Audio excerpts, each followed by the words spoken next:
Umeona kuku wa kienyeji wa umri kama huu hapa. Wafugaji wengi sana wa kuku wa kienyeji kwa vifaranga huaga wanawapoteza kuku wakifika umri huu hapa, yani wakifikisha pale mwezi mmoja mpaka miezi miwili.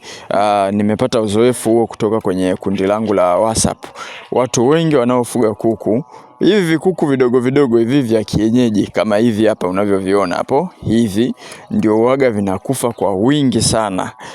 Sasa leo hii nataka nikutajie tiba 3 ambazo sisi hapa KingoFarm tunazitumia sana kwa kuku wa umri huu hapa wa kienyeji ili wasife. Yani na tumekuwa hatupati vifo sisi kwenye vifaranga wenye umri kama huo hapo. Sikiliza vizuri hii video mpaka mwisho, utajifunza vitu vingi. Lakini pia hii tiba unaweza usitumie tu kwa kuku wa kienyeji, ukatumia kwa chotara, unaweza ukatumia kwa broiler na kuku wengine, hasa vifaranga ambao bado hawajafikisha miezi miwili. Kama unapata vifo kwa wingi, basi wewe unatumia hizi tiba mara kwa mara. Lakini pia nikukumbushe tu, unaweza ukajiunga na group letu la WhatsApp ambalo tunaelekeza jinsi ambavyo tunaagiza vifaranga, tunavyowalea mpaka wanakuwa wakubwa, tiba za asili tunazotumia hapa. Kama kuna kuku hapa shambani ataumwa, basi waga tunaelekeza jinsi ambavyo tumemtibia huyo kuku mpaka akapona. Tuna vitu vingi sana, utapata uzoefu. Yani kundi letu sisi ni kwa ajili ya uzoefu wa namna ambavyo sisi hapa tunafuga kuku. Ada yake ni shilingi 8,000 kwa muda wa miezi miwili. Lakini pia kwa wale ambao mnahitaji incubator sisi tunazo, tunaziuza kwa gharama nafuu kabisa. Tutafute WhatsApp tukiwa bado tupo kwenye huu msimu wa ofa ya 8/8 ili uweze kujipatia hiyo incubator. Pia tunavyo hivyo vitabu ambavyo gharama yake ni shilingi 10,000 na ni soft copy, tunakutumia kwa njia ya WhatsApp.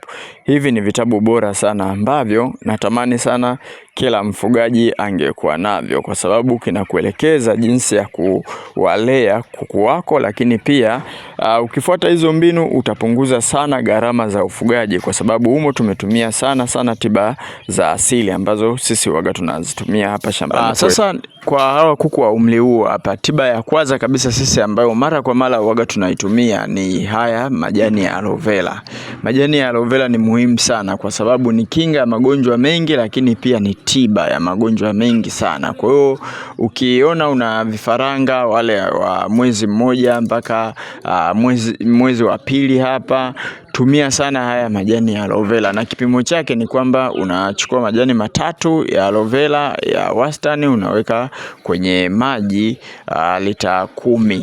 Unaweza kuwa unachanganya na vitu vingine kama vile kitunguu saumu pamoja na tangawizi. Ukijiunga na kundi letu utakuwa unaona jinsi ambavyo waga tunawapatiaga hawa vifaranga. Ndio maana tunakuwa hatupati vifo kwa vifaranga wenye huu umri, hasa hawa vifaranga wa kuku wa kienyeji ambao wafugaji wengi sana wamekuwa wakiwapoteza. Tiba ya pili ni hizi tangawizi. Tangawizi waga tunapenda sana kuitumia hapa shambani kwetu. Na tena huu mchanganyo, unachukua tangawizi, kitunguu saumu pamoja na pilipili. Huu mchanganyo unasaidia sana kukinga magonjwa yale ambayo yanaambukizwa kwa mfumo wa hewa, yani kama vile mafua. Kwa hiyo ukiwa unatumia mara kwa mara, jitahidi kutumia hii tiba walau hadi mara 3. Hii ndio tiba ambayo inatakiwa uitumie sana kama unafuga vifaranga ambao wapo katika huu umri.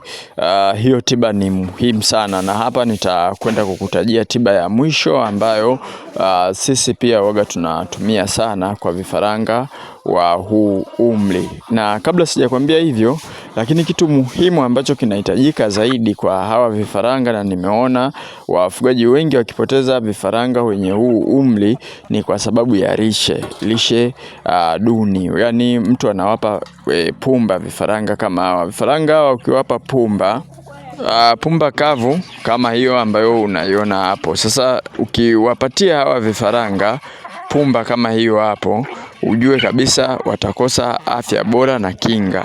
Hapo pia inatakiwa uwaze sasa kuwapa tibarishe. Kuna vitu ambavyo ni tibalishe, mara nyingi sana vinatumika kwa ajili ya lishe kwa vifaranga. Unaweza ukachanganyia kwenye chakula chao.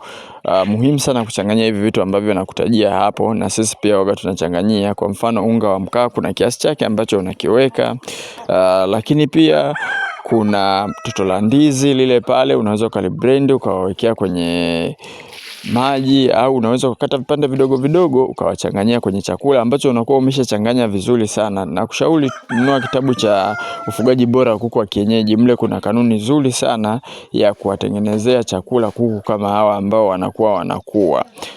Lakini pia unaweza ukatafuta yale majani ya mlonge yale pale. Yale majani ya mlonge yakiwa mabichi vile vile ukaja ukayachanganyia kwenye chakula, na yenyewe huwaga inakuwaga ni tibarishe zuri sana. Kwa hiyo ni vitu ambavyo pia huwaga tunavitumia kwa vifaranga kama hao, wanapata afya vizuri. Lakini pia kitu kingine cha ziada ni kwamba wanakuwa haraka sana. Nini, vifaranga ambao ukuaji wao unakuwa ni wa haraka sana. Kwa wewe ambaye unafuga vifaranga wa umri huo hapo, ukizingatia hivyo vitu hivyo hapo, hutokaa uone vifaranga wako wanakufa. Lakini pia nakushauri tumia pia chanjo za dukani kwa ratiba ambayo inatakiwa. Mfano, siku ya 7 unawapa chanjo ya Newcastle, siku ya 14 unawapa chanjo ya gumboro, siku ya 21 unarudia chanjo ya Newcastle, siku ya 28 unawapa chanjo ya gumboro, siku ya 35 unawachoma chanjo ya ndui ambayo waga tunawachoma kwa sindano kwenye bawa, ile eneo laini lile unachoma pale. Lakini pia usisahau kuwapatia dawa ya minyoo kuku wako wakifikisha miezi 2 au wakiwa kabla ya miezi 2, na wanaweza wakawa hawajafikisha miezi 2 lakini wana dalili ya kuwa na minyoo, wapatie hiyo dawa. Na mwisho kabisa na kutangazia wewe mfugaji, incubator hii hapa. Kama unafuga kuku wa kienyeji, hii incubator muhimu sana. Hata chotara, utaagiza vifaranga mpaka lini, utanunua kuku mpaka lini, natakiwa uwe unazalisha mwenyewe. Umeona umeme umekatika saizi, haifanyi kazi, lakini hatuna wasiwasi kutokana na hii incubator yetu kutuza joto kwa muda mrefu. Hata umeme ukikatika masaa 6, 7, 8, hatuna wasiwasi kabisa. Lakini pia kama umeme umekatika muda mrefu sana, labda masaa 10, 12, umeona hii plate hapa chini ambayo waga tunaweka maji, tunatoa haya maji,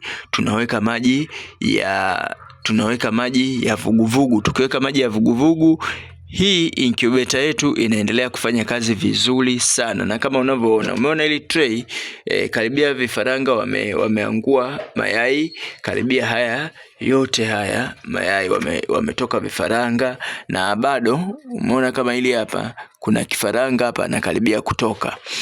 Kwa hiyo agiza na sisi hii incubator hii hapa ya mayai 120. Incubator ndogo kabisa tunaanzia mayai 60. Ni incubator ambazo zitakusaidia sana kwenye ufugaji wewe.